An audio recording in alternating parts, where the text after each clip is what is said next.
Guys, I don't know if you were looking in the news probably last week. Some news came out about Scott Adams. I've never really heard of him before, but apparently he is the creator of Dilbert. When I was growing up, I did, in Jamaica, you had this Jamaican Gleaner, and you could see Dilbert cartoons in there. Now, he apparently came online, apparently on YouTube, on this platform, and said that blacks are a hate group. I am black, and that's a little offensive because I did not know that I am a part of a hate group. I didn't know, just by the nature of my skin color. I did not know that. But anyhow, I want to get to the crux of the matter. Now, let's look at the poll itself. The poll was done by Rasmussen Reports. Rasmussen, I think, is a bit of a right-leaning organization, and it asked a question: is it okay to be white? Now, they asked several different people. That apparently it was 1,000 people, and it was 117 participants who identified themselves as black. Now, I've gotten polls here in Canada already, and in the poll they ask you to identify yourself. Now, you don't even know what, the person could be lying that they're black or they're white or whatever, but 117 people. Now, let's agree that the poll is right.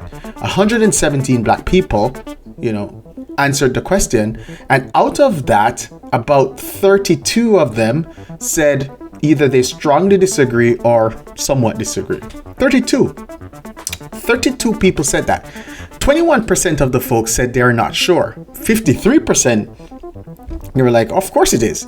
Now, first thing, this question is weird. Like, why are you going around asking people if it's okay to be a color that they were born as? I don't understand that question. It seems like a trolling question. But anyhow, let's move on from the trolling question, or the trolling aspect of it. Let's look at the fact that about 32 to 33 people answered that it's not okay.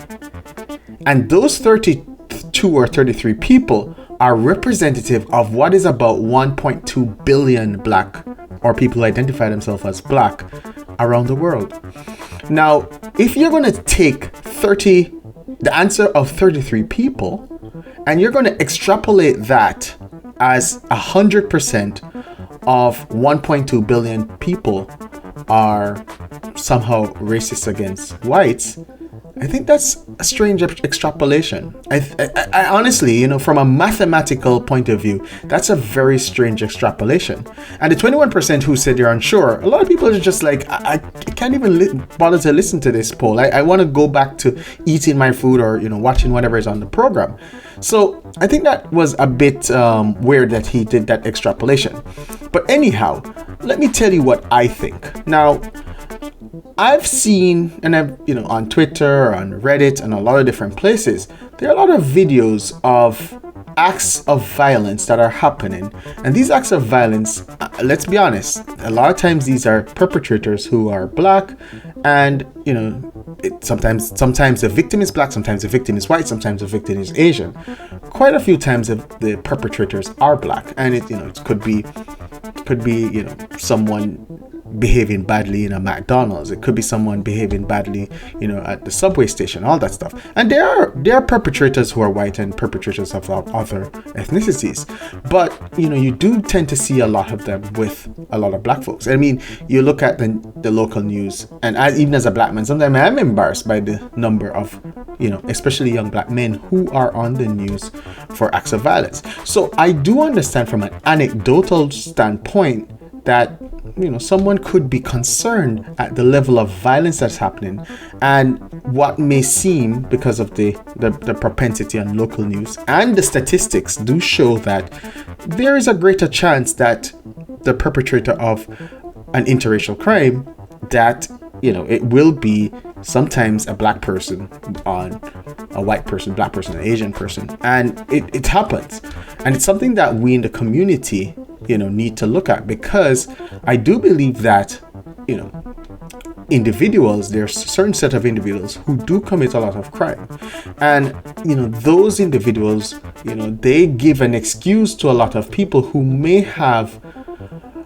deep-seated concerns with diversity, it gives them an avenue to make these statements and to say these things. Because a lot of these things, respectfully, with Scott Adams, he has no power over anyone. I mean, I don't know. Dilbert is probably licensed to different people. He probably employs a few people, but he really doesn't have any power. He's not a corporation. And I think that people need to understand that, racism has to come with power, because the power to affect your life, the power to affect how you live and all that stuff. This guy has no power over that. I mean, he's just a man spouting, at his mouth. And, the truth of the matter is, this stuff is bad for business. So, I mean, it's his choice whether he wants to make these statements or that. But, people can choose not to do business with you, if you do these things. We saw this with Kanye West, right? But anyhow, the mere fact is, I do not think you can extrapolate from this poll that because 33 people made a statement, or who purportedly are black, said that they are not okay with the statement, it's okay to be white. I don't think you can extrapolate that to 1.2 billion people. I mean, you come right here on YouTube, there are a bunch of folks who really love white people. Like, they really, really love them, right? I mean, you come on here and there's some guys who, if you go on Twitter, there's actually a bunch of black men who have White Women Wednesday. And on here, you have a bunch of women who are calling white men zaddy. So, I mean, there's a lot of love here for white people, from different people. And you'll find that black people are not a monolith. There's just a whole there are people from, like me, I'm originally from Jamaica, living in Canada. And some folks will say, I'm not ADOS. I'm not an authentic, American black, from slavery. And there's some folks, the words like FBA and all that stuff. There's East Coast, West Coast. There's people who live on different streets who don't like each other. So blacks are not a monolith. So to call blacks a hate group, that's a bit of a stretch. So I would say this, that anecdotally, and I think the statistics show that there are bad apples that need to stop doing what they really need to stop. And I think a lot of people need to call out that a bit more, because there are a lot of bad apples, and those bad apples are giving a lot of people, a bad name, and we can't stop saying that. And even as a black person, I do say that, because I want to be honest. There is a problem with a set of young black men. There are other races too who do disproportionately commit a bit more crimes. And this aspect, fuels fire to these people who have, these ideas against diversity. And that's something that, we need to look at a bit. But, to say that your basis is a Rasmussen poll of 1,000 people and 117 people that, identify as black, and I'm sure the person called cannot even see who's on the other side and can't verify that person is black. And from those 33 people, you're going to extrapolate that to 1.2 billion. That makes no sense. Thanks, guys.